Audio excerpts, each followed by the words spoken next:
Hello everybody, welcome back to my YouTube channel. So guys, in this video I'm gonna be showing you how to fix Safari cannot open the page because server cannot be found.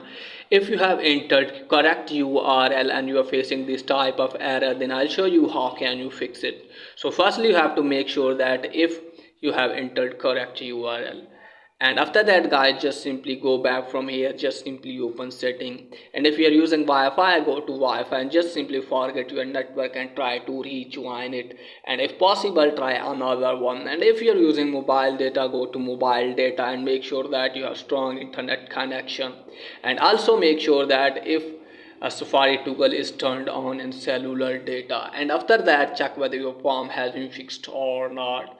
And if the form suggests there guys, just simply open setting, then scroll it down from here and just simply locate for Safari, then scroll it down all the way and locate for advanced, then go to website data, and from here you have to remove your website data. Okay guys, you will see here remove all website data option. Just simply you have to tap on this, and after that go back from here and just simply you have to clear history and website data. Just simply clear history and website data, and after that hopefully your problem will be fixed. And if the bounce like this there guys, just simply open settings, then scroll it down, tap on general, scroll it down, tap on data and time, and make sure that your date and time is correct. And also make sure that if set automatically toggle is turned on, then go back from here, and after that check whether your form has been fixed or not. And if the form like this there guys, just simply open settings again, then tap on general, scroll it down from here, tap on transfer reset iPhone, tap on reset, tap on reset network setting. Just simply you have to tap on reset network setting to confirm the process. This will delete all network setting, returning them to factory defaults.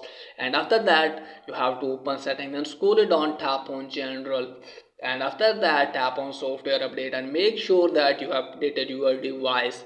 If you have any update, just simply update your device to the latest version and just simply force restart your device, and after that hopefully your problem will be fixed.